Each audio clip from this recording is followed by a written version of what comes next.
have three layers of energy. I always start with a small story to speak about these three layers of energy, which has happened in my life. It's very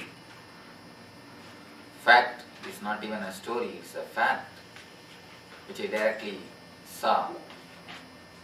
I was staying in Himalayas at that time in a place called Mayavati.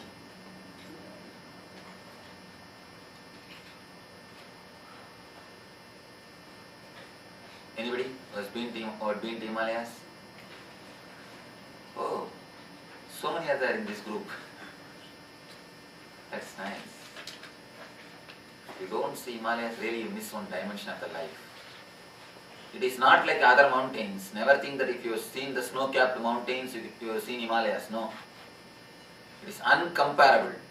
All over the world I am seeing everything. I am seeing tall mountains, snow-capped mountains, rivers, or forest, whatnot. Everything I am seeing. But nothing compared to Himalayas. It is not even a physical grandeur, it is an energy. It's a totally different energy. If you have not seen Himalayas, really you miss one dimension of the life. One dimension of the planet Earth. You can say in a way it's a spiritual capital of the whole world.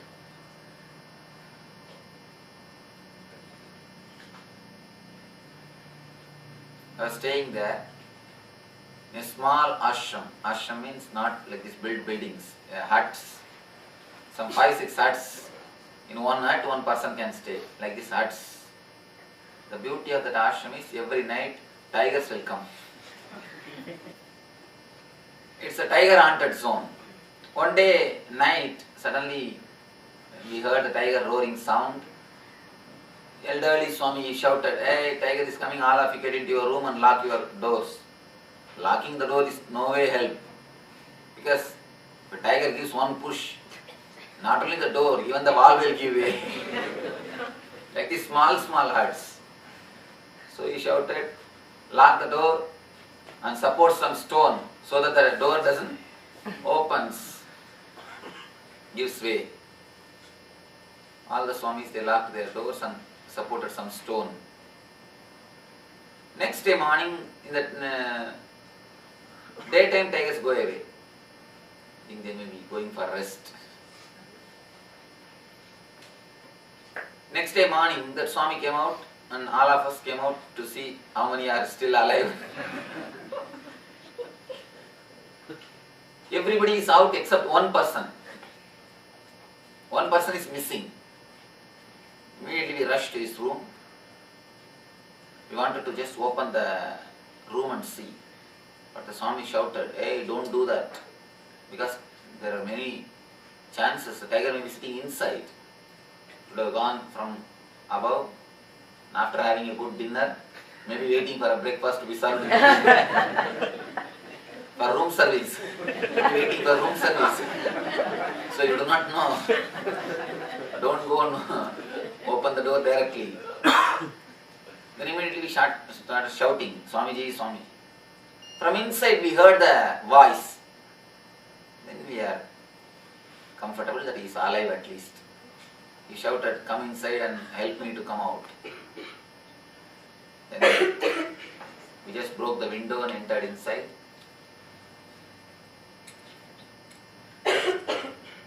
Inside we saw he kept a big stone to support the door. With all our 4 or 5 people, our efforts putting together, we just moved that stone, opened the door and brought him out. I asked him, "Swamiji, now 4 or 5 of us put together, with the help of crowbar only we could move that stone. How did you move that stone alone yesterday night?" You should hear his reply. He said, "What? I moved the stone. When I heard the tiger is coming, I simply lifted that stone." It's not a small stone, more than 200 kg stone. It is a stone with which they grind the wheat and the oil. which they grind, that stone, yeah, not 1 feet, 2 feet, more than 300 feet he has lifted the stone and walked. The moment he heard that a tiger is coming, he rushed to the kitchen. He saw this side, that side, he couldn't see anything. Only the wheat stone was there. He lifted that stone, rushed to his room, closed the door and supported the stone.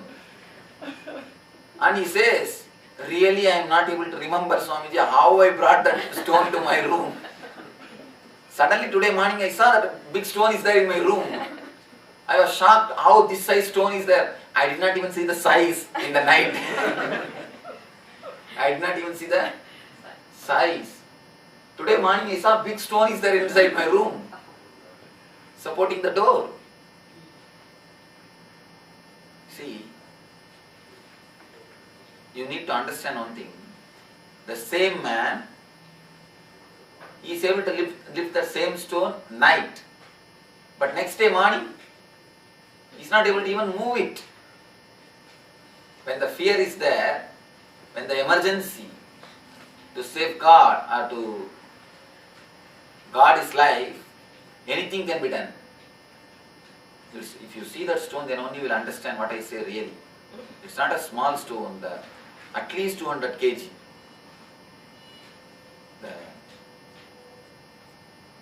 To make roti, they will grind wheat and the oil. Any of you have seen that type of stones? Yeah. In the North India they use. In South India to grind the rice they use. It's called a chakki. Chakki. Yes. Whatever its name, I don't know. But such big stone, you will be shocked. I was really shocked to see that stone, how he lifted or how he handled. And even 1 feet, 2 feet, you can understand. 300 feet he has walked with that stone. Carrying that stone, he walked 300 feet, went to the room and supported the door with that stone. From this incident, you can understand, you have special energy which is used only at the time of emergency.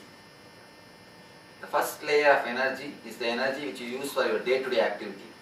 From morning till night, by the time it is 8 o'clock, you are out.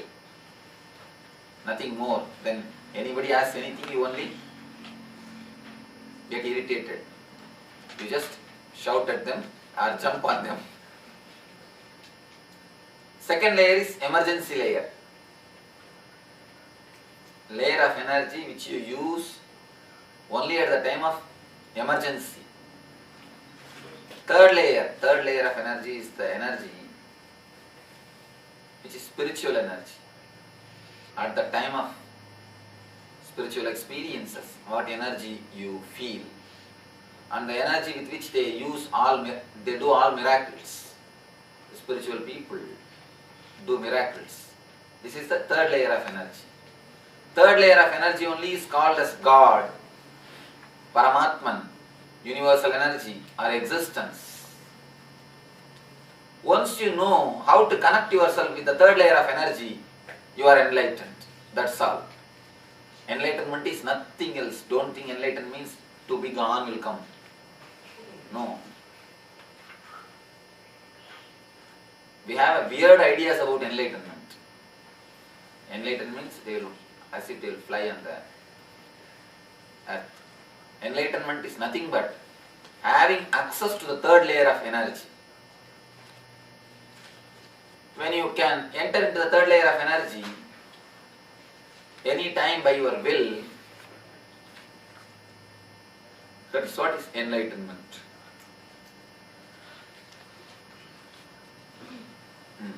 What was the second point?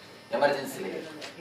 Adrenaline. First layer is not adrenal layer. No. Who said adrenal layer? Second layer, actually what you are saying, I think, I could be wrong too, that when we get when under fear and when emergencies come, there is one, like we were talking yesterday, chemical changes take place. Adrenaline is one of the chemicals which is pumped in, and that prepares us for fight or flight experiences. But you say only neurologically. It's only very small dimension what happens at that time. Yeah. It's like you are seeing the top of the iceberg, but what ice mountain is inside, you do not know. Because second layer does miracles. Yeah. Oh yeah, people pick up those trucks and all that, and under the truck you are there, and all of a sudden you get the energy, you can just do wonders. So, Emergency layer not only opens at the time of fear, it opens at the time of greed also. That is why any fool who falls in love becomes a poet. Start writing poetry. And only fools fall in love, that is different. I'm sorry, I didn't hear the first layer. Day-to-day layer. What? Day to day. First layer is the energy which you use for everyday activity, day-to-day activities.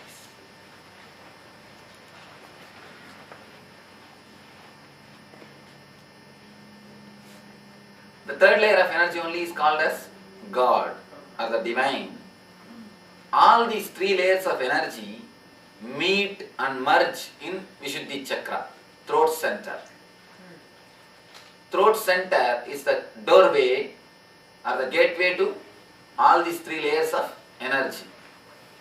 You can access to all these three layers of energy through Vishuddhi. You should understand one thing. The three layers of energy is always available to you, continuously. Only we don't use it by and by because we never used. We forgot that we have three layers of energy. Small example. Have you seen the boat jetty?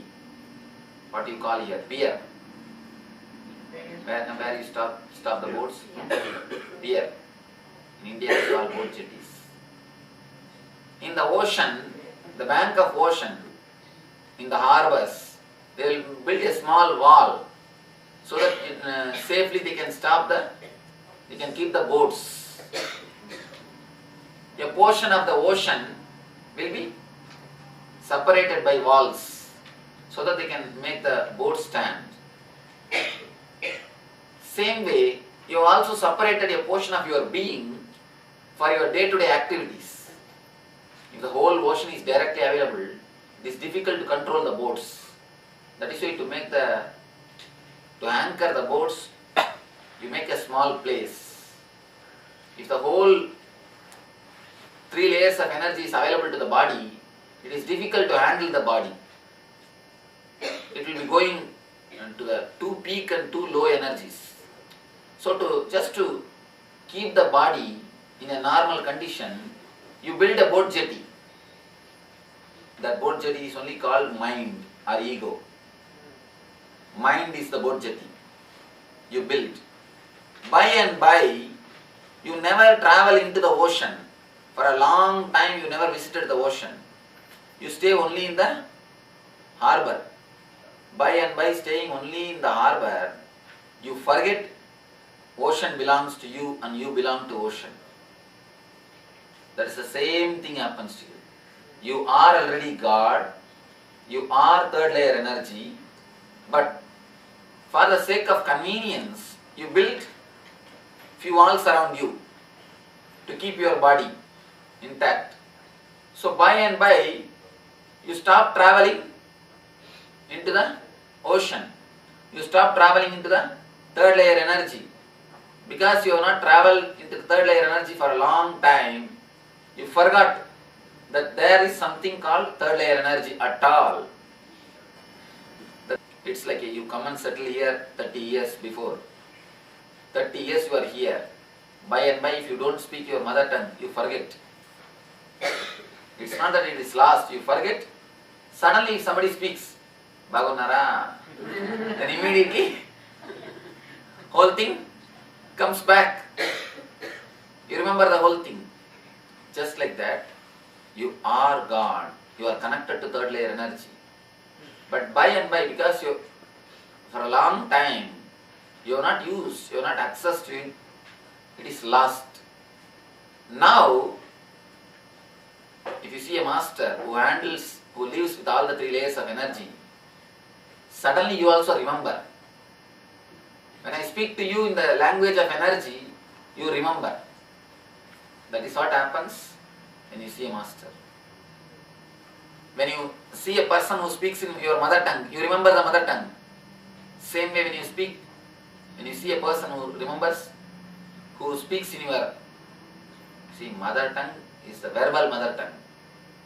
Energy language is the mother language of body language of, how to explain, you understand in this way. Mother tongue means the verbal language. Same way, there is one more thing, we have to find a new word, mother body language. Mother verbal language is your mother tongue, mother body language. The third layer energy is your mother body language, is your nature. Is it the body or the being? Being, body language is nothing but being. Verbal language only is verbal. Body language is actually total being. Your total being only will be expressed in your body language. Face is the index of the mind. And body is the whole book of the mind, that's all. That is why we cover it with a cloth. And not only, it is the expression of whole being. Your whole being is nothing but your body. Mother body language is your nature, your third layer of energy. When somebody speaks in your mother verbal language, you remember it. Same way, when a master speaks to you in the mother's body language, you remember it. That is what the master's presence actually does.